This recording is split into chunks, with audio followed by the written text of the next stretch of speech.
Hi everyone, welcome back to Shani classes again. अभी मैं आपको सोशल साइंस का प्रश्न करवाऊंगी। फ्रेंड्स, देखते हैं फिर क्या है। आप सभी शानी क्लासेस बने हुए हैं, जैसा कि आप मेरे साथ हमेशा पढ़ते आए हैं। होपफुली कोई प्रॉब्लम नहीं होगी। कोई भी दिक्कत है, कोई भी टॉपिक है, कुछ भी है तो बता दीजिएगा कमेंट बॉक्स में। जितना हो पाएगा मैं आपकी हेल्प करूंगी। चलिए फिर स्टार्ट करते हैं आज की क्लास को। देखते हैं यहाँ पे कैसे क्वेश्चन रहेंगे। लाइक शेयर सब्सक्राइब बिल्कुल नहीं भूलिए। जितना आप लाइक करेंगे, जितना आप शेयर करेंगे, उतना ही मेरे लिए भी अच्छा होगा, आपके लिए भी अच्छा होगा। आइए देखते हैं सोशल साइंस में यहाँ पे कैसे प्रश्न है। ऑब्जेक्टिव भी मैंने लिए हुए हैं 10 से 15 क्वेश्चन जो आपको करवाने हैं एक एक करके। देखिए आपके सामने स्क्रीन पर प्रश्न है। पहले प्रश्न को पढ़िए 2 बार। जो अजंता की गुफाओं की संख्या कितनी है? ये आपको 42 है, 30 है, 90 है, 50 मतलब 40 है। आपको अजंता की गुफा 31 भी बहुत देखेंगे, 31 दिख रही है बहुत जगह ये 25 भी दिख रही है और 30 भी दिख रही है। तीनों मुझे डेट मिली हुई है। तो अजंता की गुफाओं की संख्या कितनी है? तो 30। कितनी है? 30। सबसे पहले भारत कौन आया था? पुर्तगाली आए थे, मार्को पोलो आए थे, मेगास्थनीज आया था कि कोई नहीं? तो यहाँ पर राइट ऑप्शन आपको ध्यान रखना है कि सबसे पहले जो इंडिया में प्रवेश किया था या आया था, यहाँ पे राइट आंसर क्या होगा? पुर्तगाली। ए ऑप्शन है, ठीक है, ए ऑप्शन है। आइए आगे बढ़ते हैं नेक्स्ट। सेकुलस और चंद्रगुप्त मौर्य के बीच जो युद्ध हुआ था, सेकुलस और चंद्रगुप्त मौर्य के बीच लड़ाई हुई थी, याद है कि नहीं याद है? फर्स्ट चैप्टर में है। तो यहाँ पर ये जो युद्ध हुआ था वो कब हुआ था? 303 में, 305 में, 322 में, 321 में। क्या बताएंगे कब हुआ था? तो राइट आंसर आपको ध्यान रखना है कि सेकुलस और चंद्रगुप्त के मौर्य के बीच में जो युद्ध हुआ था, जो टाइम पीरियड था वो 303। ठीक है, कब हुआ था? 303। आगे बढ़े। भारत में लोधी वंश का संस्थापक कौन कहलाता है? बहलोल लोधी, सिकंदर लोधी, इब्राहिम लोधी और गहलोत लोधी। भारत में लोधी वंश का संस्थापक कौन था? बहलोल लोधी, सिकंदर लोधी, इब्राहिम लोधी, गहलोत लोधी। तो राइट ऑप्शन आपको बताना चाहती हूँ। जो बेस्ट ऑप्शन वहाँ पर ये है, वो यहाँ पर क्या है पता है? One and only one option is best, वो भी ए ऑप्शन है, बहलोल लोधी। ठीक है, कौन है? बहलोल लोधी। आगे आइए। संविधान कब लागू हुआ? 1950 में, 40 में, 30 में, 51 में। आंसर करिए। ये फ्रेंड्स गलत मत करना कोई भी। राइट आंसर 1950, ए ऑप्शन सही है। आगे बढ़िए नेक्स्ट। पृथ्वी का आकार कैसा है? पृथ्वी गोल गोल है, वर्गाकार है, त्रिभुजाकार है, कैसी है? ऑप्शन में आंसर दिख रहा है, बताइए। तो एक ही ऑप्शन बेस्ट है, सस्ता है, अच्छा है, वो है क्या? गोल है। पृथ्वी कैसी है हमारी? गोल आकार की है। आगे आइए। मकर संक्रांति के समय सूर्य सीधा चमकता है। मकर संक्रांति के समय सूर्य सीधा चमकता है किस रेखा पर? कर्क रेखा पर, मकर पर, विषुवत रेखा पर कि ऑल पर? बताइए। तो राइट आंसर है मकर रेखा पर। ध्यान रखिएगा, मकर रेखा पर। ठीक है, आगे चलते हैं नेक्स्ट। सौर प्रणाली की खोज किसने की थी? सौर प्रणाली की खोज किसने की थी? गैलीलियो ने, जेल बेयर्ड ने और कॉपरनिकस ने, क्लैपर ने। बताइए सही आंसर, बताइए क्या होगा? एक ही ऑप्शन बेस्ट है, सही है, अच्छा है, वो बताए क्या है? C option. चलिए बताइए। सूर्य के चारों ओर घूमने वाला खगोलीय पिंड क्या कहलाता है? ग्रह, उपग्रह, क्षुद्र ग्रह, पुच्छल तारा। प्रश्न ध्यान से देखिए। सूर्य के चारों ओर घूमने वाला जो एक खगोलीय पिंड होता है, जिसको हम कहते हैं, खगोलीय पिंड को इंग्लिश में कहते हैं सेलेस्टियल बॉडी, तो वो क्या होगा? ग्रह होता है, उपग्रह होता है, क्षुद्र ग्रह होता है, पुच्छल तारा। तो राइट आंसर है ग्रह, प्लैनेट। ठीक है, आगे आइए नेक्स्ट। किसी ग्रह के चारों ओर परिक्रमा करने वाले छोटे छोटे आकाशीय पिंड को क्या कहते हैं? किसी ग्रह के चारों ओर परिक्रमा करने वाले छोटे आकाशीय पिंड को क्या कहते हैं? ग्रह कहते हैं, उपग्रह कहते हैं, क्षुद्र ग्रह कहते हैं, सौर तारा कहते हैं। तो किसी ग्रह के चारों ओर परिक्रमा करने वाले को क्या कहते हैं? सबको पता है कि उपग्रह कहते हैं। क्या? पृथ्वी की आकाशगंगा गैलेक्सी को क्या कहा जाता है? जो पृथ्वी की आकाशगंगा गैलेक्सी है, उसको क्या कहा जाता है? मंदाकिनी, Orion nebula, Orion nebula, big bang सिद्धांत। ठीक है, तो राइट आंसर बता दो, मंदाकिनी होता है यहाँ पर, ए ऑप्शन सही है। आगे आइए। मुद्रा राक्षस के लेखक कौन है? विशाखादत्त, कालिदास, तुलसीदास, रहीमदास। दास। बताइए मुद्रा राक्षस के लेखक कौन है? तो राइट आंसर यहाँ पर आप सभी को पता है कि जो 12th प्रश्न मैं आपसे पूछ रही हूँ, रचनाकार के नाम फ्रेंड्स याद कर लीजिएगा, आते हैं इनके कृति भाव के, मतलब कौन इनकी रचना लिखे हैं। तो right answer Vishakhadatta, A option best है 12th के लिए। आगे आइए।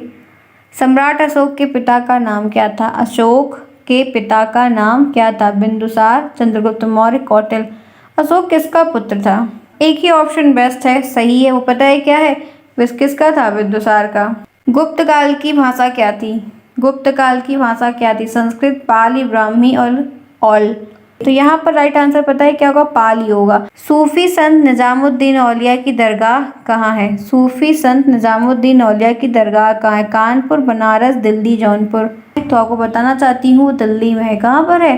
दिल्ली में है, ध्यान रखिएगा। Clear friends. पहला प्रश्न है कि पृथ्वी पर मुख्य रूप से कितने मंडल पाए जाते हैं? पृथ्वी पर कितने मंडल पाए जाते हैं? 2 पाया जाता है, 3 पाया जाता है, 5 पाया जाता है, 4 पाया जाता है। क्या बताएंगे आप? कितने मंडल पाए जाते हैं? फिलहाल राइट आंसर जो है वो डी ऑप्शन है कि 4 मंडल पाए जाते हैं।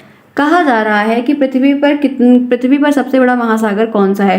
प्रशांत, आर्कटिक, अटलांटिक, हिंद। बताइए। प्रशांत महासागर सबसे बड़ा है। ठीक, क्लियर। पृथ्वी की आंतरिक संरचना को वर्गीकृत किया जाता है। पृथ्वी की जो इंटरनल संरचना है, जो उसका इंटरनल रूप है, जो इंटरनल स्ट्रक्चर है, उसको वर्गीकृत किया जाता है, मतलब क्लासिफाई किया जाता है। तो कितने कितने टर्म में? 3, 4, 5, 6। आंसर करिए। तो right answer one and only one, the best option is here is A option, 3 there. ज्वालामुखी को वर्गीकृत किया जाता है। ज्वालामुखी को कितने मतलब किस में वर्गीकृत किया गया है? कितने में? 2 भागों में, 3 भागों में, 4 भागों में। बताइए। अच्छा प्रश्न है, अच्छा क्वेश्चन है। क्या होगा तो मैं आपको बता देती हूँ कि ज्वालामुखी को भी 3 कैटेगरी में बांटा गया है। ठीक है, आगे आइए। वायुमंडल की सबसे अधिक मात्रा में पाई जाने वाली गैस कौन सी? हमारे एटमॉस्फेयर में सबसे ज्यादा कौन सी गैस प्रेजेंस है? Nitrogen, oxygen. ऑक्सीजन जो रिपीट हो गया, ऑल। आंसर करिए। राइट आंसर सबको पता है कि नाइट्रोजन यहाँ पे बेस्ट ऑप्शन है जितने भी ऑप्शन दिए गए हैं। वायुमंडल को मुख्य रूप से कितने भागों में बांटा गया है? वायुमंडल को 5 परत, 6 परत, 7 परत, 8 परत, 9 परत, जितने परतें हैं। बताइए क्या होगा? Which option is best according to all of you guys? फटाफट आंसर बताइए। आपको मैं बता देती हूँ 5 परत। ठीक है। पृथ्वी के संपूर्ण क्षेत्रफल पर लगभग जल कितना है? पृथ्वी के पूरे सरफेस पे कितना जल है? 72, 73, 71, 70। तो आपको बताना चाहती हूँ, आप लोगों ने ऑलमोस्ट सही है सबका, यहाँ पे 71% है। ठीक है। सूर्य ग्रहण कब लगता है? पूर्णिमा को, अमावस्या को, कोई नहीं, नन। आंसर बताओ। वो यहाँ पर है कि अमावस्या को, सी ऑप्शन सही है। ठीक है। पृथ्वी पर पीने योग्य पानी कितना है? 3%, 5%, 6%, 7%। बताइए। उसके लिए बेस्ट एक ही ऑप्शन है, वो है 3%। ठीक है। कितना परसेंट है? 3% है, ध्यान रखिएगा, 3%। महासागरीय जलधाराओं को वर्गीकृत किया जा सकता है किस में? ठंडी धाराएं, गर्म धाराएं, दोनों की कोई नहीं। तो महासागरीय जलधाराएं जो होती हैं वो दोनों होती है, एक गर्म भी होती है और ठंडी भी होती है, इसीलिए सी ऑप्शन यहाँ पर इस क्वेश्चन के लिए बेस्ट है। विश्व का सबसे छोटा महासागर कौन सा? सबसे छोटा कहाँ है? बड़ा जब हमने पढ़ लिया तो छोटा भी तो जानना चाहिए हमको। और बताइए। अटलांटिक, आर्कटिक, हिंद, प्रशांत। जल्दी बताइए। अच्छा प्रश्न है कि 1 ऑप्शन इज बेस्ट, वो है आपका ए ऑप्शन। आर्कटिक महासागर जो होता है वो सबसे छोटा महासागर होता है। ठीक है। चंद्रमा का परिक्रमा परिपथ है। चंद्रमा का जो परिक्रमा परिपथ होता है वो किस शेप में है? दीर्घवृत्ताकार, वृत्ताकार, सरल रेखा। 13 प्रश्न पे है, ध्यान रखिएगा। बताइए। तो यहाँ पर राइट आंसर है दीर्घवृत्ताकार, ए ऑप्शन जो है वो बेस्ट है। चंद्रमा की पृथ्वी के निकटतम स्थिति क्या कहलाती है? चंद्रमा के जो पास की स्थिति होती है वो क्या कहलाती है? यहाँ पे उपभू है, अपोजी है और बोथ है कि नन है? बहुत बढ़िया है। बताइए। उपभू को पेरिस भी कहते हैं। तो चंद्रमा की पृथ्वी के जो निकटतम स्थिति है उसको हम यहाँ पर क्या कहते हैं पता है? उपभू कहते हैं, पेरूजी। आगे चलें, आइए इसी के साथ बढ़ते हैं 15। चंद्र ग्रहण की परिघटना कब होती है? तो फ्रेंड्स जब सूर्य ग्रहण अमावस्या को होता है तो एक ही ऑप्शन बेस्ट है, समय नहीं रहेंगे आपका, पूर्णिमा के दिन होता है। तो 15 प्रश्न हो गया। आगे आइए। पृथ्वी का सबसे निकटतम उपग्रह कौन सा? सबसे पास कौन सा है? चंद्रमा है, शुक्र है, मंगल है। पृथ्वी का सबसे निकटतम उपग्रह कौन सा है? तो पृथ्वी का एक ही उपग्रह है जो उसके सबसे नजदीक है, सबसे अच्छा है उपग्रह कह सकते हैं। तो पृथ्वी का सबसे निकटतम उपग्रह की जो बात है वो चंद्रमा है, एक ही तो है उसकी सैटेलाइट। चलिए आइए। डायमंड रिंग का अवलोकन होता है सूर्य ग्रहण में, चंद्र ग्रहण में, चंद्रमास में, चंद्रवर्ष में। अच्छा प्रश्न है, बताइए। सूर्य ग्रहण जब लगता है कुछ डायमंड के रिंग जैसा जो है आकार वहां पर देखने को मिल जाता है, कुछ ऐसा एक वहां पर स्ट्रक्चर फॉर्म हो जाता है जो ऐसे ही डायमंड की रिंग की भांति वहां पर वो प्रदर्शित होता है। यहाँ पर है 18वां प्रश्न। धरातल के परिमंडल की संख्या कितनी है? 3 है, 4 है, 5 है, 9 है। अच्छा प्रश्न है, बताइए। वो क्या है? 4। तो बी ऑप्शन सही है। धरातल के परिमंडल का नाम क्या है? तो भूमंडल, वायुमंडल, जलमंडल, जीवमंडल और ऑल। बहुत बढ़िया प्रश्न है फ्रेंड्स। तो यहाँ पर बताइए क्या होगा? तो राइट आंसर यहाँ पर ऑल होगा। भूमंडल भी आएगा, वायुमंडल भी आएगा, जलमंडल भी आएगा, जीवमंडल भी आएगा। क्लियर। 19 हो गया। 20 पे आओ। विश्व की सबसे लंबी नदी कौन सी है? पूरे वर्ल्ड में सबसे लॉन्गेस्ट रिवर के नाम से कौन जाना जाता है? नील नदी, कांगो नदी या दोनों? तो एक ही यहाँ पर बेस्ट है, सही है, वो है नील नदी। नील नदी जो है वो सबसे लंबी, सबसे लॉन्गेस्ट रिवर पूरे इन द वर्ल्ड में है। अब विज्ञान शकुंतलम किसकी रचना? ये रिपीट क्वेश्चन है क्योंकि बहुत बार आया हुआ है। चार ऑप्शन दिया है, कालिदास का है, बाणभट्ट का है, वाल्मीकि का है, नागार्जुन का। बताइए क्या होगा, which option is best for this question. आपको क्या लग रहा है कि क्या सही है? तो आप जानते हैं कि कालिदास की रचना है। किसकी रचना है? पहला ऑप्शन, पहले का पहला जो है वो करेक्ट है। दूसरा देखिए, गुप्तकालीन महावैद्य थे, कौन था? चार ऑप्शन दिया है। गुप्त काल का तो टाइम पीरियड चल रहा था, उस समय उनके महान वैद्य कौन थे? बाणभट्ट थे, धन्वंतरी थे, भट्टी थे, चरक थे। बताइए। जो आपका राइट आंसर है वो है धन्वंतरी। स्थिति बौद्ध संगति का आयोजन कब हुआ था? कहाँ हुआ था? मतलब कश्मीर में, पाटलिपुत्र में, राजगिरी में और गया में। बताइए। तो एक ही ऑप्शन बेस्ट है, वो है पाटलिपुत्र। कहाँ पर? पटलिपुत्र में, पाटलिपुत्र में। राजराज प्रथम शासक किसके थे? चालुका वंश के, चोल के, पल्लव के, राष्ट्रकूट वंश। उसका एक ही ऑप्शन बेस्ट है, one and only one option is best for this question. वो भी आपका कौन सा है? चोल। तो चौथे में दूसरा सही होगा। आगे आते हैं, इसी के साथ पांचवा देखते हैं। हर्षवर्धन सिंहासन पर बैठे थे कब? 609 ईस्वी में, 606 में, 602 में, 607 में। बताइए। वो मैं आपको बता देती हूँ कि पांचवे में आपका दूसरा ऑप्शन सही होगा। तराइन का प्रथम युद्ध कब हुआ था? मतलब किस टाइम पीरियड पर हुआ था? 1189 पे हुआ था, 1190 पे, 1191 पे, 1192 ईस्वी में। 1191 में हुआ था। ठीक है, 1191 के में हुआ था ये तराइन का प्रथम युद्ध। आगे चलते हैं, इसी के साथ देखते हैं नेक्स्ट। सातवां देखिए यहाँ पर क्या है, राजधानी परिवर्तन के लिए कौन सा सुल्तान बहुत फेमस था? ठीक है, सेवंथ का आपका तीसरा ऑप्शन सही, मोहम्मद बिन तुगलक का ये कार्य था। पानीपत के प्रथम युद्ध में हार किसकी हुई थी? बहलोल लोदी की, इब्राहिम लोदी, सिकंदर की, बाबर की। बताइए। विच option is best for this question friend? पराजित कौन हुआ था? आप कमेंट बॉक्स में मुझे आंसर बताइएगा, एट्थ का कौन सा ऑप्शन सही होगा। नेक्स्ट देखिए, टेंथ आइए। निःशुल्क और अनिवार्य शिक्षा बाल अधिकार अधिनियम पारित हुआ कब? 2009 में, 8 में, 6 में, 7 में। बताइए क्या होगा। तो आप जानते हैं फ्रेंड्स, बहुत सिंपल सा प्रश्न है, 2009। मूल संविधान में कुल कितने अनुच्छेद थे? है नहीं, थे और है में फर्क है। बताइए। तो one and only one option is best for this question, वो है आपको पहला 395। कितने थे? कितने आर्टिकल थे जब ये संविधान बना हुआ था? 395 थे। अब ये हो सकता है कि इस बार प्रेजेंट का पूछ ले, कितने हैं? संविधान का गठन कब हुआ? 45 में, 46 में, 47 में, 44 में। बताइए क्या है, 12th में क्या होगा? 1946। ठीक है, 1946। आगे देखते हैं नेक्स्ट यहाँ पे 13। पृथ्वी पर वायुदाब की पेटियां, इनकी जो बेल्ट होती है उन्हीं के बारे में पूछ रहा है। तो 5 है, 9 है, 4 है, 7 है। क्या बताएंगे?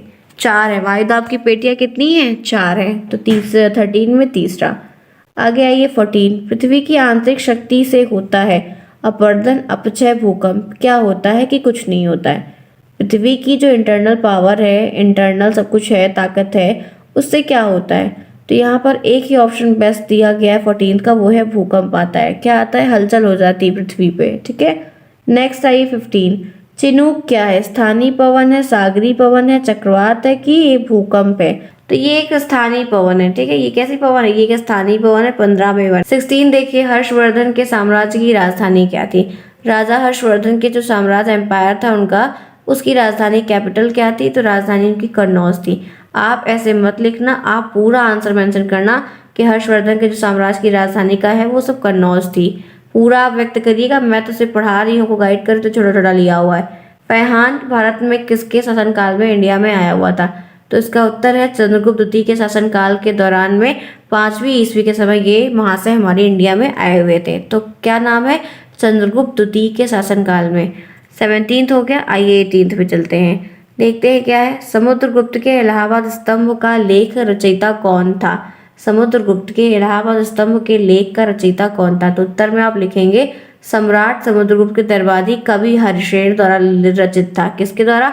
हरिश्रेण के द्वारा लिखा गया था। इस लेख को समुद्रगुप्त के द्वारा 370 ईस्वी कौशाम्बी से लाया गया था अशोक का स्तंभ, वहां पर खुदवा के इस चीज को लिखवाया गया था। तो किसका था? ये हरिश्रेण का था, जो कि समुद्रगुप्त के क्या थे? कवि, दरबारी कवि हुआ करते थे।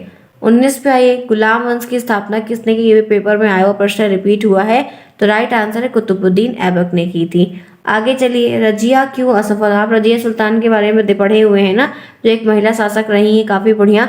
तो इनका असफल जो ये हो गई, उसका कारण क्या था? उसका एक ही कारण था। बहुत बढ़िया प्रश्न है फिलहाल के लिए, ये इम्पोर्टेंट है, ध्यान रखिएगा। जिन्हें नहीं पता हो यहाँ पर कवर कर ले, देख लें कि रजिया के पतन का मेन कारण उनका स्त्री होना था।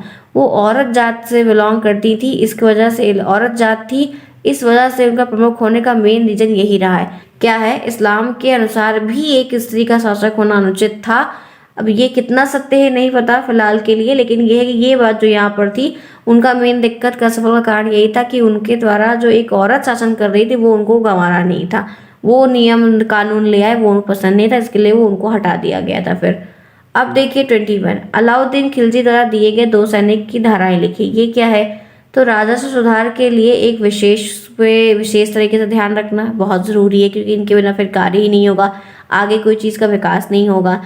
विशाल सेना से अलाउद्दीन ने अपने युद्ध और अभियान में सफलता प्राप्त कर अपने साम्राज्य का 2 विशेषताएं, एक राजस्व सुधार में देखना, राज्य को बढ़ाने के लिए कार्य करना, और अपना जो युद्धों के लिए अभियान वगैरह करवाना, और सफलता के साथ साथ अपने जो साम्राज्य है उसको भी बड़ा करते गए थे ये। तो ये इनकी विशेषता है। आगे आइए 22, इब्न बतूता किसके शासनकाल में, एक गाना था इब्न बतूता इमली का बूटा, ऐसा था ना। इब्न बतूता किसके शासनकाल में भारत में आया था, तो उत्तर में आप बताएंगे इब्न बतूता मोरक्को का एक यात्री था, मोरक्को का। वह मोहम्मद बिन तुगलक के समय 1333 से लेकर 1343 के शासनकाल के दौरान भारत में आया था। किसके, मोहम्मद बिन तुगलक के टाइम पर ये आया था। इसका जो मोरक्को का एक यात्री था, ट्रेवलर था। आगे चलिए 23 में विजयनगर साम्राज्य की स्थापना किसने की थी, तो उत्तर में आप जानते हैं हरिहर और बुक्का राय नामक 2 भाई थे जिन्होंने इसकी जो है स्थापना की थी। Clear friends. आगे आइए 24 पे, तुगलक वंश के प्रमुख शासक के नाम बताइए, तो गयासुद्दीन तुगलक, मोहम्मद बिन तुगलक और फिरोज शाह तुगलक। मैंने तो यहाँ पर 3 नाम ले लिया, आप और भी याद रहे आपको। फिर दिया गया है 25वां प्रश्न है, संविधान सभा के प्रारूप समिति के अध्यक्ष कौन थे, भीमराव अम्बेडकर साहब। ठीक है, बाबा अम्बेडकर साहब। चलिए आगे चलते हैं, 26 देखते हैं। देखिए क्या कोइंसिडेंस है, 26 दोनों साथ साथ आया। 26 जनवरी को गणतंत्र दिवस क्यों मनाते हैं, उत्तर में आप बताएंगे 26 जनवरी 1950 को संविधान लागू किया गया था, और 26 जनवरी को फिर गणतंत्र दिवस के रूप में घोषित कर दिया गया है। आप और भी बातें चाहे तो लिख सकते हैं। भारतीय संविधान की कोई एक विशेषता बताइए, तो धर्मनिरपेक्ष 1, मौलिक अधिकार देना 2, और भी आप लिख सकते हैं। 28 प्रश्न है, पृथ्वी की आंतरिक संरचना की कितनी परत है, तो आप जानते हैं कि 3 परतों में बटी हुई है पृथ्वी की आंतरिक संरचना कई परतों से बनी है, लेकिन 3 में बटी है। सबसे ऊपरी परत भूपर्पटी कहलाती है, जिसको हम यहाँ पे, जो कि एक ठोस परत होती है। मध्य जो होती है वो मेंटल कहलाती है, अत्यधिक गाढ़ी परत होती है। और ब्राह जो परत होती है इसको कोर या क्रोड कहते हैं। तो तरल और आंतरिक कठोर कोर ठोस अवस्था में होते हैं। तो 3 होती है, तीनों के नाम आप बता सकते हैं। आगे चलिए देखते हैं नेक्स्ट 29 क्या है, वायु दाब किस यंत्र के द्वारा, किस इंस्ट्रूमेंट के द्वारा मापा जाता है, उत्तर में आप बताएंगे बैरोमीटर के थ्रू हम इसका मेजरमेंट करते हैं। ये ऑब्जेक्टिव में भी पूछ सकता है, जरूरी नहीं यहीं पर पूछे। गार्ज किसे कहते हैं, ये ज्योग्राफी का सेक्शन है, गार्ज किसे कहते हैं, ये इंपॉर्टेंट है, आपने अगर नहीं पढ़ा है तो जरूर पढ़ लीजिए। वी आकार की घाटी, कुछ घाटियां ऐसी होती हैं, ऐसे ऐसे रहती हैं, कुछ वैलियां ऐसी होती पूरी हरियाली हरियाली रहती है, या सूखे भी रहते हैं, कुछ ऐसे, हाँ एकदम ऐसे, तो ये वी आकार का बन जाता है। तो वी आकार की घाटी का ही एक विशिष्ट रूप होता है ये।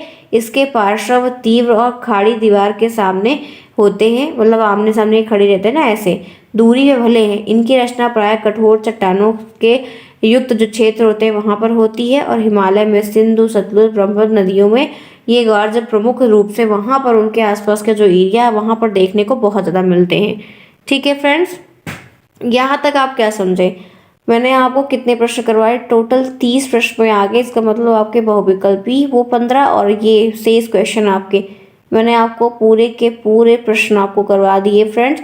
आपके अतिलगित्री भी करवा दिए और आपकी वो भी करवा दिए। टाइम आपका कितना हो रहा है इस समय, आपके 19 मिनट हो रहे हैं। 19 मिनट में 30 प्रश्न मैंने करवा दिए। तो फ्रेंड्स इतना इनफ है, बिकॉज आपको चीज़ें समझनी है, समय को हमें यूटिलाइज करना है, इसीलिए आपको ये क्लासेस आराम से मिल रही है। तो यहाँ तक समझ में आया। चलिए, जिन्होंने लाइक नहीं किया, लाइक करना बिल्कुल नहीं भूलना, एक ही काम है जो आपको बहुत अच्छे से बिना कहे करना है। आइए चलते हैं बड़े वाले प्रश्न की तरफ 31 पे। चंद्रगुप्त मौर्य प्रशासन की विशेषताओं का उल्लेख कीजिए। इनका क्या है, इनके प्रशासन का उल्लेख करना है। देखिए, मौर्य प्रशासन की महत्वपूर्ण विशेषता है साम्राज्य के 4 प्रांत उज्जैन, तक्षशिला, कलिंग और सुवर्णगिरी में विभाजित हो गया था। पाटलिपुत्र प्रशासन का केंद्र बना था। इन प्रांतों को आगे छोटी छोटी इकाइयों में बांट दिया गया था, जिसमें यहाँ पर आप देखते राजुक, नागरिक, गोपा के अधीन प्रशासित किया गया था। फिर राजा बने, लोग बनाए गए, फिर एक दूसरे को, मतलब गुप्त काल को भारत का स्वर्ण युग क्यों कहते हैं। उत्तर में आप बताएंगे गुप्त काल में विज्ञान प्रौद्योगिकी से लेकर साहित्य, सत्यापन और मूर्तिकला के क्षेत्र में नए नए प्रतिमानों की स्थापना की गई थी, जिससे यह काल स्वर्ण युग का मतलब क्या होता है? जैसे होता है सर्वांगीण विकास। 33 पे आइए, चोल साम्राज्य के स्थानीय स्वशासन का उल्लेख कीजिए। आप उत्तर में लिखेंगे चोल प्रशासन की प्रमुख विशेषता उसका स्थानीय, इनकी जो एक सबसे अच्छी और विख्यात जो विशेषता थी वो थी स्थानीय स्वशासन। ग्राम स्वशासन की पूर्ण इकाई थे और ग्राम का प्रशासन ग्रामवासी स्वयं करते थे। मतलब जैसे पंचायत विभाग होता है तो वैसे उस समय भी जो ग्राम का स्वशासन था वो ग्राम के ही लोग जो थे, ग्राम के जो वासी थे वही लोग खुद करते थे, उनके ऊपर कोई आकर और नहीं पालन करता था, कोई उनके ऊपर आके कोई गवर्निंग पावर नहीं थी। चोल शासक ने इस अभिलेख के इस व्यवस्था का काफी विस्तृत में प्रकाश डाला और व्यवस्था में आर्थिक दंड सामाजिक अपमान पर आधारित होते थे। अगर कोई गलत कार्य कर रहा है, कुछ भी है, तो जो आर्थिक दंड है वो समाज के अपमान पर आधारित होकर जैसा भी था उस समय दिया जाता था। तो मतलब जो स्वशासन था उस समय जो चल रहा था वो काफी अच्छे स्तर पर था और काफी बढ़िया भी साबित हो गया, कार्य वगैरह काफी बढ़िया किया। आगे आइए, राजपूतों की पराजय का कारण क्या था? जो राजपूतों के बारे में आपने पढ़ा है वो हारे, उनका सब कुछ खत्म हुआ, रीजन क्या था? तो उत्तर में आप बताएंगे राजपूत की पराजय का सर्वप्रथम कारण भारत की राजनीतिक दुर्बलता थी। यहाँ राजनीतिक एकता की भी कमी थी, यहाँ पे पॉलिटिक्स में भी जो एकता नहीं थी, बहुत ज़्यादा आप देख सकते हैं कि घोर विरोधी हुआ करते थे। देश बहुत से छोटे छोटे राज्यों में बंट गया था और राज्य आपस में एक दूसरे से संघर्ष में लगे थे, हर एक राज्य दूसरे को किराने पीछे करने में लगा हुआ था। एकता के नाम पे तो कुछ था ही नहीं। तो राजनीतिक एकता की कमी के कारण भारत में राजपूत तुर्क से मुकाबला करने में सफल न, तुर्कों से फिर इनका मुकाबला हुआ और तुर्क इनके ऊपर हावी हो गए। वो जब जान गए, जब आप कोई जान जाए कमजोर इनके पीछे कोई नहीं तो लोग हमला कर देते। तो उसी तरीके से जब देखे कि इनके आपस में ही फूट पड़ी हुई, कोई एकता नहीं है, कोई समर्थन नहीं है, तो तुर्कों से इनकी लड़ाई हुई, उनके ऊपर तुर्क हावी हो गए और इनका सब कुछ खत्म हो गया। तो ये एक रीजन है फिलहाल। चलिए 35, सल्तनत कालीन साहित्य के विकास पर प्रकाश डालिए। साहित्यिक दृष्टि से सल्तनत काल उत्तम रहा है, देखा जाए तो साहित्य की दृष्टि से काफी बढ़िया रहा है। शिक्षा के विकास और भक्ति के लिए सूफी आंदोलनों के उदय ने साहित्य प्रगति को काफी ज्यादा, साहित्यिक जो लिटरेचर सोर्स था उसको काफी बढ़ावा मिला। फलस्वरूप अरबी, फारसी, संस्कृति, हिंदी और अन्य जो भाषाएं हैं उनको भी ऐतिहासिक पुस्तकें, धार्मिक ग्रंथ, काव्य, नाटक, गद्य पद्य की रचना भी हुई। तो ये काफी एक अच्छा काल कहा गया है जिसमें बहुत सारे फैक्टरों का भी विकास हुआ है जो बाकी काल में नहीं हो पाया था। आगे चलिए 36, दिल्ली सल्तनत के पतन का कारण बताइए। तो पहला रीजन क्या है? स्वेच्छाचारी और निरंकुश शासन, ये एक पहला रीजन है। ठीक है, एक मेजर रीजन देखा गया जिसकी वजह से बहुत घात मिला। विशाल साम्राज्य, तो इतना बड़ा साम्राज्य, कंट्रोलिंग पावर किसी के हाथ में सुचारू रूप से नहीं। ठीक है केंद्रीय शक्ति की दुर्बलता, एक ताकत नहीं है, एक साथ नहीं है, एक मिलकर नहीं है। प्रजा का असहयोग, प्रजा भी साथ नहीं दे रही, सहिष्णुता ही नहीं है लोगों में, खत्म हो गई है एकदम से। दरबार में एकता ही देखने को नहीं मिल रही है। मोहब्बत बिन तुगलक का अव्यवहारिक, मोहब्बत बिन तुगलक की जो नीति प्रजा के लिए, लोगों के लिए, वो काफी अव्यवहारिक थी। फिरोज तुगलक का उत्तरदायित्व तो निभाने का कोई अपना दायित्व ही नहीं रह गया। तो बहुत सारे रीजन हैं जिसकी वजह से जो है ये आप कह सकते हैं दिल्ली सल्तनत के खत्म होने का पूरा तरीके से एकदम साफ सफाया होने का रीजन ये सब रहा है। आगे चलिए 37, कृष्णदेव राय की उपलब्धियों को लिखिए। इन्होंने क्या अच्छा किया है या क्या क्या चीजें विशेष रही इनके बारे में बताइए। तो विजयनगर के सर्वाधिक कीर्तिवान राजा रहे हैं। ठीक है, काफी शासक बलशाली राजा रहे हैं। वे स्वयं कवि और कवियों के संरक्षक भी रहे हैं, एक शासक होने के साथ साथ कवि भी रहे। कृष्णदेव राय ने आंध्र भोज और अभिनव भोज, आंध्र पितामह आदि की उपाधियां धारण की। इनको अलग अलग उपाधियों से धारण किया गया। जितना इनका लड़ाई में योगदान रहा है, राज्य की सुरक्षा के लिए रहा है, उतना इनका कवियों की तरफ, कवियों की रचनाओं की तरफ, साहित्यिक स्रोतों में भी इनका काफी बढ़िया आगे आई है। संविधान से आप क्या समझते हैं? 38, संविधान एक मौलिक कानून होता है जो देश की संचालन करने के लिए, देश को पूरे चलाने के लिए गवर्निंग पावर के साथ साथ और सरकार के विभिन्न अंगों की रूपरेखा, जो उनका एक स्ट्रक्चर, उसको तैयार करना, कार्य निर्धारण करके नागरिकों के हित के संरक्षण के लिए नियम दर्शाना, बताना, दिखाना, ये सब संविधान में आता है। आपको जो परिभाषा सही लगे आप लिख सकते हैं। सैल किसे कहते हैं? कितने प्रकार के होते हैं? 39 पे हम आ चुके हैं। देखिए, सैल या चट्टान दोनों एक ही है। पृथ्वी की परपटी बनाने वाले जो खनिज पदार्थ होते हैं, और या कह सकते हैं कि प्राकृतिक पिंड को हम सैल या चट्टान कहते हैं। सैल विभिन्न रंग के, आकार के, गठन की हो सकती है। मुख्य रूप से ये 3 प्रकार की होती है, अग्नेय होती है, अवसादी होती है, कायांतरित होती है। ठीक है, ध्यान रखिएगा, अग्नेय को इग्नीशियस, अवसादी को सेडिमेंट्री और कायांतरित को मेटामॉर्फिक रॉक कहते हैं। क्लियर? आगे आइए, वायुमंडल हमारे लिए महत्वपूर्ण क्यों है, क्या महत्व है? तो उत्तर में आप लिखेंगे वायु पृथ्वी के चारों ओर से, वायु जो है पृथ्वी को चारों ओर से राउंड एंड राउंड घेरा हुआ है। वायु के इस घेरे को ही, जो ये वायु घेरी हुई, इसी को हम एटमॉस्फेयर वायुमंडल कहते हैं। वायुमंडल हमारी पृथ्वी का एक बहुत ही अभिन्न अंग है, इंपॉर्टेंट पार्ट है, जो पृथ्वी के गुरुत्वाकर्षण के कारण पृथ्वी को ग्रेविटेशन के कारण बंधा हुआ उससे टाइट फिट है, और यह जीवन के लिए हानिकारक पराबैंगनी किरणों को रोकने के लिए, जीवन को अनुकूल तापमान बनाए रखने में काफ़ी ज़्यादा महत्वपूर्ण होता है हम जीवों के लिए। Clear friends? चलिए देखते हैं क्या है ये। आप अपनी क्वालिटी थोड़ी सी इंक्रीज कर लीजिए, आपको सब कुछ क्लियर दिखाई देगा। पहला प्रश्न है, हरिश्रेण किसके दरबारी कवि थे? किसके दरबार के ये कवि थे? अकबर के थे, चंद्रगुप्त द्वितीय के, चंद्रगुप्त प्रथम के और समुद्रगुप्त के। क्या ऑप्शन सही होगा? आपको क्या लग रहा है कि कौन सा? एक ही ऑप्शन यहाँ पर सही है, पूरे तरीके से कंप्लीटली करेक्ट है। One and only one option is best for this question, वो है समुद्रगुप्त। डी ऑप्शन, हरिश्रेण किसके दरबार के कवि थे? तो वो है समुद्रगुप्त के थे। आगे बढ़ते हैं, इसी के साथ देखते हैं यहाँ पर दूसरा, देखिए क्या दिया है। इंडिका की रचना किसने की थी? इंडिका की रचना किसने की है? हेन त्सांग ने, फयान ने, मेगास्थनीज ने, कौटिल्य ने। आपको पता है ये डायरेक्ट फर्स्ट सेमेस्टर का है, पता है कि नहीं? ये फर्स्ट सेमेस्टर का है। आप जानते हैं एक ही ऑप्शन यहाँ पर बेस्ट है, फर्स्ट में भी था ये, सेकंड में भी है, मेगास्थनीज की है। इंडिका पुस्तक किसकी है? मेगास्थनीज के द्वारा रचित है। आगे बढ़ते हैं, नेक्स्ट देखते हैं थर्ड, चतुर्भुज मंदिर कहाँ स्थित है? चतुर्भुज मंदिर कहाँ है? अजंता में, कलिंजर में, कौशाम्बी में, खजुराहो में। क्या लग रहा है आपको तीसरे में कौन सा ऑप्शन सही होगा?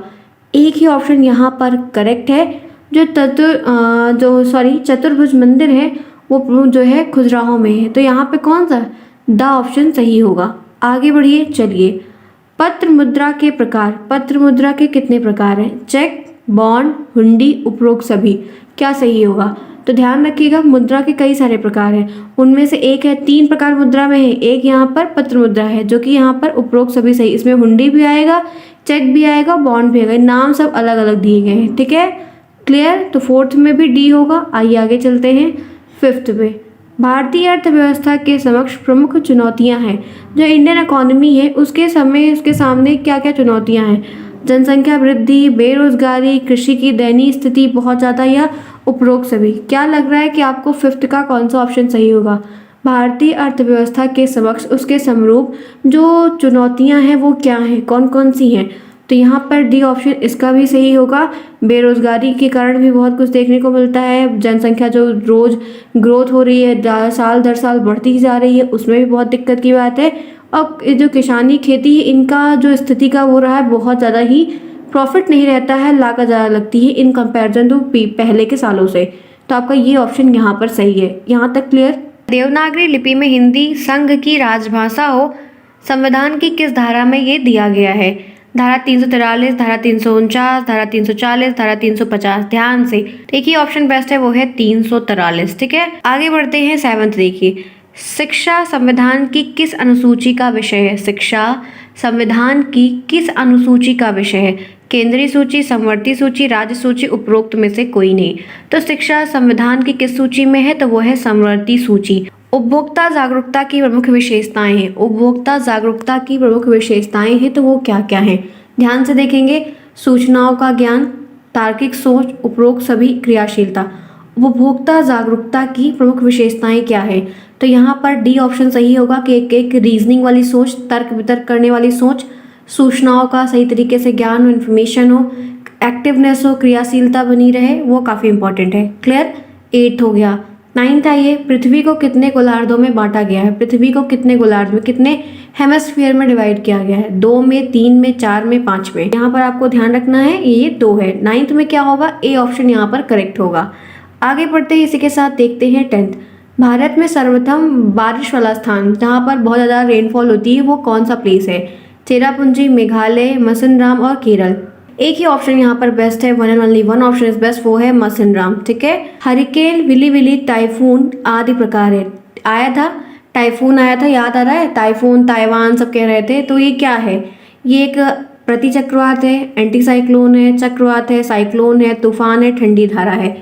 बताइए क्या होगा? तो आपको बता दूं कि ये जो टाइफून है ना, ये हरिकेन मिली विली इसका नाम पूरा है। ये एक साइक्लोन है। क्या है? ये एक साइक्लोन है। 12th देखिए, वायुमंडल में सर्वाधिक मात्रा में पाए जाने वाली gas, oxygen, nitrogen, hydrogen, carbon dioxide. तो एक ही ऑप्शन सही है, वो है नाइट्रोजन। आगे बढ़िए, नेक्स्ट 13 आइए। सूर्य का प्रकाश पृथ्वी तक पहुंचने में कितना टाइम लेता है? 5 minute 8 second, 6 minute 3 second, 8 minute 3 second, 4 minute 3 second. क्या होगा 13 में? एक ही ऑप्शन बेस्ट आप जानते हैं हमेशा की तरह, 8 मिनट 3 सेकेंड। 8 minute 3 second. आगे चलिए, 14वां प्रश्न आपके सामने है। दक्षिण की लोमड़ी उपनाम से कौन जाना जाता है? किसको संबोधित किया गया है दक्षिण की लोमड़ी? आफ्ते उल्लाह इदाम शाह को, इमाद शाह को सॉरी, और इब्राहिम को, फिरोज उल मुल्क को, और उसके बाद दिया है बरोद उल मुल्क को। बताइए क्या होगा? दक्षिण की लकड़ी किसको कहा गया है? अच्छा प्रश्न है ये, शायद आपने नहीं भी पढ़ा होगा। क्या बताएंगे आप इसको? फ्रेंड्स मैं इसका आपको आंसर बता दूं तो यहाँ पर देखिए, ये जो प्रश्न है ये थोड़ा सा अलग भी है आपके सिलेबस से, ये आउट ऑफ सिलेबस मान लेंगे। यहाँ पर जो ऑप्शन दिया गया है कोई भी पूरी तरीके से सही नहीं, लेकिन हल्का फुल्का थोड़ा भी अगर मानेंगे तो ये सी ऑप्शन सही है। नहीं तो ये दक्षिण की लकड़ी या दक्कन की लोमड़ी, सॉरी दक्षिण की लोमड़ी या दक्कन की लोमड़ी से अली बरीद को जाना जाता है। किसको? अली बरीद को जाना जाता है। राइट आंसर अली बरीद है, लेकिन नहीं दिया है तो ये बरौद वाला ही चूज कर लेंगे कि इसमें से कोई भी ऑप्शन सही नहीं और नन का भी ऑप्शन नहीं दिया है। आगे चलिए 15 देखिए, तराइन का युद्ध कब हुआ था? 92 में, 1192, 91, 95, 94। क्या बताएंगे? आंसर बताइए। तराइन का युद्ध कब हुआ था? 15th में। क्या सही होगा? तराइन का जो प्रथम युद्ध हुआ था वो 1911 में हुआ था, मतलब 1191 में हुआ था 91 में, और दूसरा जो हुआ था 92 में हुआ था। एक में पृथ्वीराज चौहान जीत गए थे, एक में वो हार गए थे। क्लियर? अब देखिए पहला प्रश्न मैंने यहाँ पर लिया है, मुद्रा के कार्य लिखिए। मुद्रा के कार्य लिखिए। जैसे मुद्रा का कार्य क्या होता है? तो विनिमय का एक माध्यम है, ठीक है। आयात निर्यात करने का, विनिमय करने का, एक दूसरे से चीज़ों को लेने का, हेर फेर करने का, फेर बदल करने का, ठीक है। तो एक कार्य क्या है? विनिमय का ये माध्यम है, मीडियम है, इसी के जरिए सब कुछ होती है, ठीक है। मूल्य का मापक है, मूल्य उस चीज का सामान है उसका मापक है, कितना मूल्य है उसका एक मेजरमेंट है। भावी भुगतान का आधार है, भावी भुगतान का आधार है, और मूल्य संचय है। तो आप इसमें से 2 कार्य 3 कार्य कोई भी लिख सकते हैं। आप ये तो इस तरह लिखा है, आप लिखेगा मुद्रा के कार्य निम्नलिखित है, तो 3-4 कार्य आप पॉइंट वाइज बना के प्रॉपर तरीके से बढ़िया लिख दीजिएगा। नई औद्योगिक नीति क्या है? नई औद्योगिक नीति क्या है? काफी इंपॉर्टेंट है, ध्यान रखिएगा। औद्योगिक नीति में तेजी लाने के लिए, औद्योगिक नीति में बढ़ोतरी करने के लिए, आगे चलाने के लिए, अग्रसर करने के लिए, तेजी लाने के लिए नई औद्योगिक नीति, नई पॉलिसीज को बनाया गया, और नई जो पॉलिसीज बनाई गई वो औद्योगिकरण और पूंजी निवेश के लिए उचित वातावरण, ऐसी तकनीकी को लाने का प्रयास किया गया, और बहुत हद तक लाया भी गया, जिससे आप जो निवेश कर रहे हो उसका उचित से उचित एक एनवायरनमेंट क्रिएट हो पाए और आपको उसका प्रॉफिट हो पाए। आप जिस चीज़ पे पैसे लगा रहे हो उस चीज़ को आपको उसका मतलब एक रेवेन्यू जनरेट हो और आपको कुछ मिले। पहला यहाँ पे दिया है लघु उद्योग से क्या अभिप्राय है? लघु उद्योग यानी कि छोटे पैमाने की औद्योगिक इकाई, स्मॉल स्केल इंडस्ट्रीज। हम लघु उद्योग को इंग्लिश में स्मॉल स्केल इंडस्ट्रीज कहते हैं, यानी कि छोटे पैमाने की जो औद्योगिक इकाई होती है, जिसका छोटा व्यापार होता है, छोटा सब कुछ सेटअप होता है, वो है वे इकाइयाँ जो मध्यस्थ स्तर के विनियोग की सहायता से उत्पादन प्रारंभ करती हैं, ठीक है। जो मध्यस्थ एक मीडियम स्तर की हेल्प लेकर, बीच के रास्ते की हेल्प लेकर अपने जो ये स्मॉल स्केल है, लेबर वर्क कह सकते हैं, और छोटे वर्क जो है उनका एक प्रारंभ करती है, उनका उत्पादन करना ये स्टार्ट करती हैं। नेक्स्ट देखिए, बैंकिंग प्रणाली से आप क्या समझते हैं? बैंकिंग सिस्टम से आप क्या समझते हैं? होती क्या है? आप लिख सकते हैं बैंक राष्ट्रीय वित्तीय प्रणाली की एक नींव है। राष्ट्रीय वित्तीय प्रणाली जो ये पूरा नेशनल सिस्टम चल रहा है बैंक का, केंद्र वाला, केंद्र से लेकर रिजर्व बैंक ऑफ इंडिया, उनकी एक नींव होती है छोटी छोटी।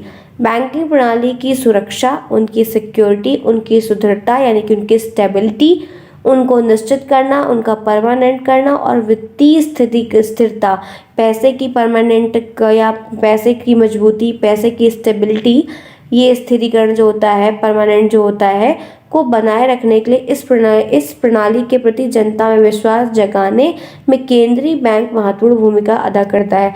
तो बैंकिंग प्रणाली से आप क्या समझते हैं, ये जो केंद्र सरकार की तरफ से बैंक सिस्टम पूरा चल रहा है, आरबीआई की तरफ से, ये छोटी छोटी बैंक है, उनकी समूह होती है, उनकी ग्रुप्स होती है, उनके अंश होते हैं, जिनकी वजह से केंद्र सरकार इन सब पे अपना पूरा रूल रेगुलेशन पूरा समझना, देखना, सिक्योरिटी, पैसे का लेन देन सब कुछ करती है। ठीक है, 5th प्रश्न है जलप्रपात क्या है। देखिए क्या लग रहा है, दिख रहा है आपको, जलप्रपात के बारे में बहुत बढ़िया प्रश्न है।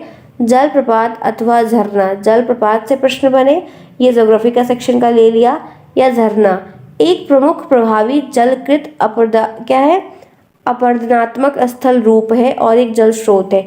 जलप्रपात का मतलब एक प्रकार से जलों का स्रोत, कहाँ से, जल के वाटर रिसोर्सेस कह सकते हैं, वाटर बॉडीज कह सकते हैं कि जहाँ से हमें पानी मिलता है, या एक आम भाषा, एक सरल भाषा, पहाड़ों की चट्टानों से गिरने वाली नदी या नालों को जलप्रपात कहते हैं। हमारी कंट्री के लिए कॉन्स्टिट्यूशन क्यों इम्पोर्टेंट है। संविधान कानून का एक बहुत महत्वपूर्ण दस्तावेज है। संविधान होता क्या है, ये रूल्स, लॉज और रेगुलेशन का एक बहुत बड़ा दस्तावेज होता है, बहुत महत्वपूर्ण भी होता है, जो सरकार की मूलभूत संरचना, जो सरकार का पूरा एक फंडामेंटल स्ट्रक्चर है और उसके जो सरकार के कार्य हैं उनको निर्धारित करता है, जिसके अनुसार देश का शासन, जिसके अकॉर्डिंग देश का शासन चलता है। ये भी बड़ा इंपॉर्टेंट प्रश्न है, इंपॉर्टेंट है ये, कंज्यूमर वाले चैप्टर से प्रश्न बहुत ज़्यादा देखने को मिल रहा है लास्ट के ईयर में, इसीलिए थोड़ा करके जाइएगा, देख के उन चैप्टर्स को ज़्यादा पढ़ के जाइएगा। सुरक्षा का अधिकार 1, सूचना का अधिकार 2, चुनने का अधिकार 3, सुनवाई का अधिकार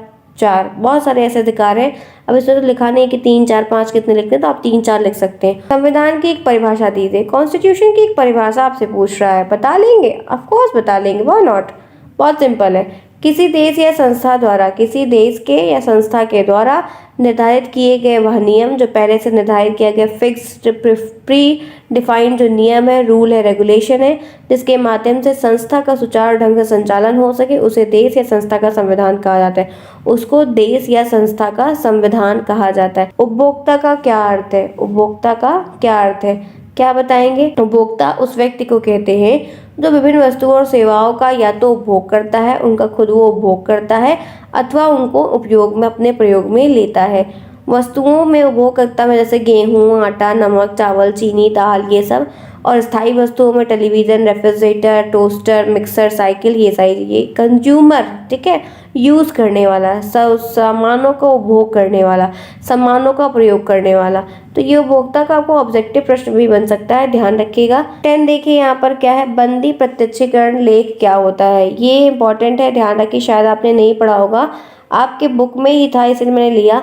बंदी प्रत्यक्षीकरण लेख का क्या अर्थ है, तो यह एक प्रकार का कानूनी आज्ञा पत्र होता है, रिट होता है, जिसके द्वारा किसी गैर कानूनी कारणों से कोई अगर व्यक्ति गिरफ्तार किया गया तो उसको रिहाई मिल जाती है। ठीक है, फिर से पढ़ रही हूँ, ये एक प्रकार का कानूनी आज्ञा पत्र होता है, रिट होता है, जिसके थ्रू किसी गैर कानूनी कारणों से जो कोई व्यक्ति का गिरफ्तार किया गया है तो उसको जो है रिहाई मिल जाती है, उसको छूट मिल जाती है। क्लियर, आगे आइए बढ़ते हैं, नेक्स्ट प्रश्न की तरफ देखते हैं। यहाँ पर क्या है, 11वां प्रश्न आपके सामने यहाँ पर दिया गया, एकल नागरिकता से क्या तात्पर्य। एकल नागरिकता क्या होती, इससे क्या मतलब है।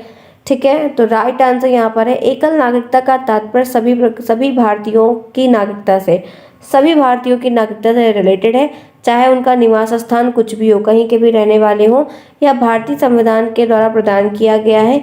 इसमें यह कहा गया है कि भारत के किसी भी राज्य में जन्म लेने वाला व्यक्ति केवल भारत का ही नागरिक माना जाएगा।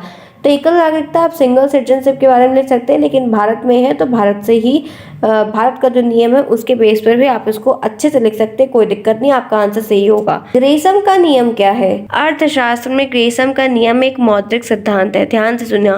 ग्रेसम का जो नियम है वो एक मौद्रिक सिद्धांत है, जिसमें ये कहा गया है कि बुरी मुद्रा अच्छी मुद्रा को बाहर कर देती है, बुरी मुद्रा अच्छी मुद्रा को बाहर कर देती है। उदाहरण के लिए, यदि संचालन में कमोडिटी मनी कमोडिटी मनी, ठीक है, के दो रूप हैं जिन्हें कानून के द्वारा समान अंकित मूल्य प्रदान कर दिया गया है, स्वीकार कर लिया गया, लेकिन अधिक मूल्यवान वस्तु जो होती है वो धीरे धीरे संचालन से गायब हो जाती है। आपको यही इससे याद रखना है, शायद ना भी आए या एग्जामिनर पूछ ले, या पता होना चाहिए। ग्रेसम नियम का मतलब क्या होता है कि एक बुरी मुद्रा अच्छी मुद्रा को मार्केट से गायब कर देती है। धात्विक मुद्रा क्या है? धात्विक मुद्रा क्या होती है? बहुत बढ़िया प्रश्न है। वे मुद्राएं जिनका निर्माण विभिन्न प्रकार की धातुओं का प्रयोग किया जाता है, जिनको बनाने के लिए बहुत सारे धातुओं को बनाकर मिलाकर बनाया जाता है, उनको हम धात्विक मुद्रा कहते हैं। और प्राचीन काल में सोने और चांदी से बनी धात्विक मुद्रा का ही प्रचलन था। मुद्रा शब्द कहाँ से आया? मुद्रा का जो शब्द है वो आखिर आया कहाँ से ओरिजिनेट हुआ? आपको ओरिजिनेशन के जो प्रश्न है वो ऑब्जेक्टिव में ज़्यादा देखने को मिले, इस बात को ध्यान रखिएगा। तो यहाँ पर है कि मुद्रा शब्द कहाँ से है, तो मुद्रा एक लैटिन भाषा का शब्द है। आइए देखते हैं एक एक चीज़ को कि क्या चीज़ें यहाँ पर हैं। ऑब्जेक्टिव क्वेश्चंस है, आपको पता है, फिर से बता देती हूँ। 15 आएगा, ध्यान रखिएगा। 40 नंबर के क्वेश्चन, 40 क्वेश्चन आएंगे और 50 नंबर का आएगा। पहला क्वेश्चन आपके सामने है, कलचुरी सभ्यता का उदय किसके द्वारा हुआ? आपको बताना चाहती हूँ कि जो प्रश्न यहाँ पर पूछा जा रहा है, कलचुरी सभ्यता का उदय, उसका राइट आंसर यहाँ पर है गंगदेव विक्रमादित्य। आपका सी ऑप्शन बेस्ट है, ठीक है। कलचुरी वंश की स्थापना कब हुई? तो 1845 में, 1840 में, बी ऑप्शन हो गया। 1844 में, 844 में सॉरी, और 800 ईस्वी में। 1845, 1840, 1844 और 800 ईस्वी। तो आपको क्या लगता है, कोई आइडिया है? इसका राइट आंसर यहाँ पर है 1845 ईस्वी। 1845 ईस्वी। आगे बढ़े इसी के साथ, चलिए देखिए नेक्स्ट। राजपूत शासन व्यवस्था में न्याय और सेना का सर्वोच्च अधिकारी कौन था? जो राजपूत शासनकाल जब चल रहा था तो उस समय जो न्याय व्यवस्था थी, न्याय प्रणाली पूरी थी, चेकिंग होती थी, कार्यभार को संभाला जाता था, देखा जाता था, तो उसमें न्याय और सेना का जो सर्वोच्च अधिकारी होता था वो किस नाम से जाना जाता था? कौन होता था? हमारा राजा होता था। आगे आइए चलते हैं नेक्स्ट। चंदेल वंश शासकों की राजधानी क्या थी? पहला ऑप्शन है खजुराहो, ठीक है, स्क्रीन पर। दूसरा है अजयगढ़, तीसरा है दोनों और चौथा है नन। के लिए राइट आंसर है खजुराहो, ए ऑप्शन सही है।